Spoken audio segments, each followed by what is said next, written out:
Hello नमस्कार दोस्तों। तो 4 सितंबर को एक और धमाकेदार एसएमई आईपीओ ओपन होने जा रहा है नमो ईवेस्ट मैनेजमेंट लिमिटेड का। तो देखेंगे हम कंपनी के काम के बारे में, उसके बाद जानेंगे आईपीओ डिटेल, कंपनी के फाइनेंशियल कैसे हैं, ग्रे मार्केट में डिमांड कैसी चल रही है, और अंत में बताएंगे अपना व्यू कि इस एसएमई आईपीओ में अप्लाई करना या इसको अवॉइड करना। तो सबसे पहले देख ले रहे हैं हम कंपनी के काम के बारे में।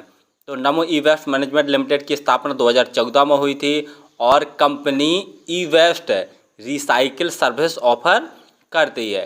कंपनी रिसाइकलिंग में देख लिया जाए तो जो इलेक्ट्रिक एंड इलेक्ट्रॉनिक इक्विपमेंट होते हैं, साथ साथ में air conditioner, refrigerator and laptop, mobile phones, washing machine, fan और भी जो हमारे इलेक्ट्रॉनिक गैजेट्स होते हैं उनका कंपनी रिसाइकिल का काम करती है। कंपनी की 2 फैक्ट्री हैं, एक फरीदाबाद हरियाणा में तथा दूसरी पलवल हरियाणा में। और मार्च 2024 तक कंपनी में कुल 48 एम्प्लॉय काम कर रहे थे। तो कंपनी का काम तो आपको समझ में आ गया होगा। और आईपीओ डिटेल जानने से पहले अपने चैनल को सब्सक्राइब जरूर कर लें ताकि आपको समय समय पर आईपीओ संबंधी जानकारी और एसएमई आईपीओ संबंधी जानकारी मिलती रहे। चलिए अब देख ले रहे हम आईपीओ की डिटेल के बारे में।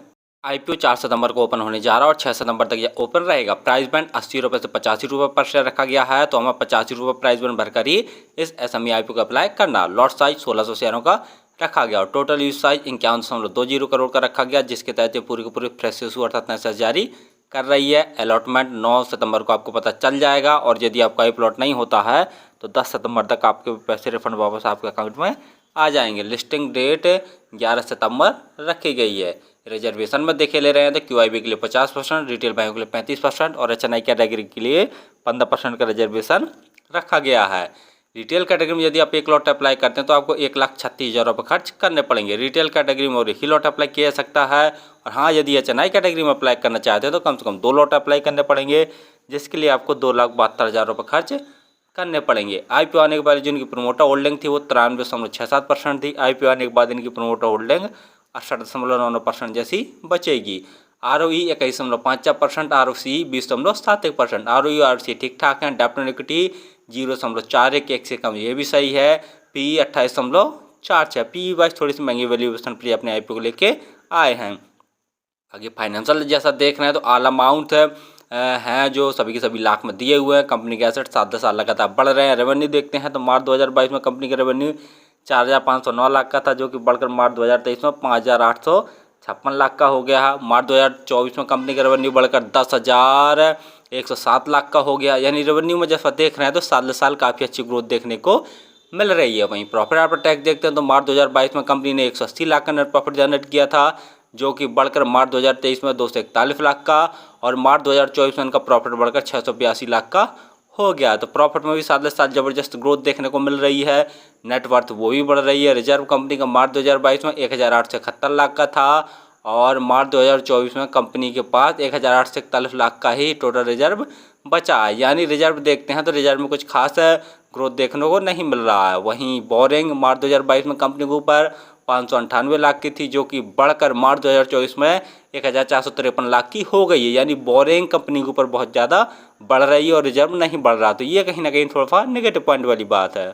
जीएमपी ग्रे मार्केट प्रीमियम देखे ले रहे हैं तो 50 रुपये पर शेयर की ग्रे मार्केट में डिमांड निकल कर आ रही है और 1600 शेयरों का एक लॉट है। तो 50 गुणा 1600 करके देखते हैं तो एक लॉट में लगभग 80,000 जैसा प्रॉफिट निकल कर आ रहा है। अगर परसेंट वाइज देखा जाए तो लगभग 58% जैसा प्रॉफिट चल रहा है और ग्रे मार्केट में डिमांड घटती बढ़ती रहती है। फाइनली हमने देखा कि नमो ईवेस्ट मैनेजमेंट लिमिटेड एक ईवेस्ट रिसाइकिलिंग सर्विस ऑफर करने वाली कंपनी है। कंपनी रिसाइकिल के अंतर्गत जैसा हम बता ही चुके हैं कि इलेक्ट्रिकल एंड इलेक्ट्रॉनिक इक्विपमेंट जैसे air conditioner, refrigerator, laptop, mobile phones, washing machine, fans और भी जो हमारे इलेक्ट्रॉनिक गैजेट्स होते हैं उनका कंपनी रिसाइकिल करती है। तो कंपनी का काम तो ठीक ठाक सदाबहार वाला और हमेशा चलते रहने वाला काम है। दूसरा, कंपनी की जैसा फाइनेंशियल देखे ले रहे हैं तो वो भी बहुत दमदार हैं। साल दर साल इनके रेवेन्यू में ज़बरदस्त ग्रोथ देखने को मिल रहा है। प्रॉफिट आफ्टर टैक्स में भी काफ़ी अच्छा साल देखने को मिल रहा है। लेकिन नेगेटिव पॉइंट वाली बात यहाँ पर है कि कंपनी रिजर्व में ग्रोथ नहीं कर पा रही है, जबकि बोरिंग में काफ़ी ज़्यादा इनका जैसा देख रहे हैं कि काफ़ी ज़्यादा कंपनी के ऊपर बोरिंग हो गई है। अगला, जीएमपी में जैसा डिमांड देख ले रहे हैं तो ठीक ठाक डिमांड निकल कर आ रही है। जैसा आज के दिन देख रहे हैं तो लगभग एक लॉट में 80,000 जैसा प्रॉफिट निकल कर आ रहा है। तो फिलहाल तो मैं इस एसएमई आईपीओ में अप्लाई करूंगा और आप किसी भी IPO या SME IPO में अप्लाई करें तो स्वयं का एनालिसिस करके और स्वयं के रिस्क पर ही किया करें। धन्यवाद।